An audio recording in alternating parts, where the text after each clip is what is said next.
Yo, what up guys, I'm Sammy and welcome back to the Soul Brothers channel, and today I got a little leak for y'all. So shout out to Street Boy, and he leaked this image of the supposed LeBron 17 low. So yeah, obviously we know it's a LeBron shoe because we can see the LeBron logo, I guess on the heel, and like the the LJ that's supposed to resemble a crown. And then also on the tongue we can see his signature, and we can see that there is a big ass Air Max 270 unit in the back. So obviously it's probably gonna be the LeBron 17 low. He doesn't say anything about it being the LeBron 17 low. He just had some eye emojis. You know what I'm saying? So we're not 100% sure, but I'm 99% sure this is the LeBron 17 low.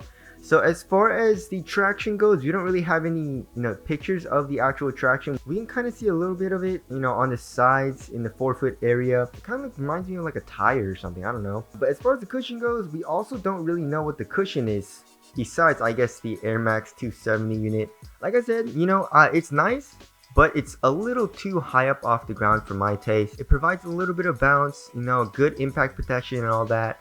It's just you sacrifice too much court feel, in my opinion. You could have done this with like React or something and made it a lot thinner, and impact protection probably would have been good. And we can see from LeBron's PEs, like I did in the other video, like his PEs are so thin as far as the Air Max unit goes. Like if you look at the regular retail pairs, they almost look twice as big as far as thickness goes. And so obviously LeBron doesn't like being that high up either. And I know his feet are probably like massive, and maybe that's why it looks a little bit smaller as well. But there's just no way. There's just no way that it's the same size. So that even LeBron wants his Air Max unit to be a little bit smaller. I wonder if it has as much compression, if you can feel it at all, even when it's that thin. But anyways, yeah, so we got that. In the forefoot, probably some zoom pods, to be honest. I mean, you can kind of see a zoom pod here, and it doesn't turn into like a pod, you know what I'm saying? Not as easily as this. You can definitely and clearly see that there's a pod here on the LeBron 17.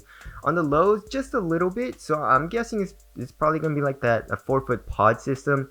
I really do miss the 15 and 16, larger pod. In the 17 they did segment it, so it's a little bit harder to feel.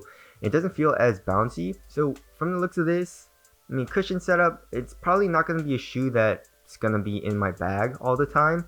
I mean, this LeBron 17, I mean, it's a great performer, but it's just that there's a couple of things that I don't like about it, and that's why I like to play in my other shoes. Mainly the court feel, and I guess it feeling a little bulky, a little heavy, and a little unstable as well. Like not crazy unstable, but as we've seen LeBron's PEs, they've been adding some crazy outriggers to that. As far as the upper goes, it looks like there's two different materials. So interestingly enough, the tongue and forefoot area, it looks like it's the same exact material, and it looks to be a knit or a textile material around the toe, and I guess it extends into the midfoot and ankle area.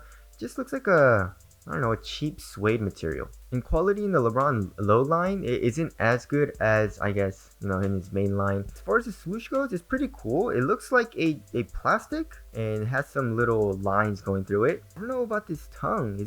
No, it doesn't look like a flap tongue. It just looks like a one booty upper. I wish they would bring back the flap tongue system from the LeBron 16. I don't know if this is a midsole or just plastic caging here on the side, with the triangle shapes here in the midfoot and ankle area. Is it like this type of material, this plastic, or is it the actual midsole? Because like in the middle of the triangles, it also looks like that's the midsole. So I'm not sure what it is, but it does act like a lateral cage. It contains you for lateral movements. We can see that the laces are just flat tapeworm laces, and we have some flywire type cables for eyelets. It doesn't look like they're independent or anything. They're probably just stitched to the upper. And yeah, the overall silhouette is actually pretty dope.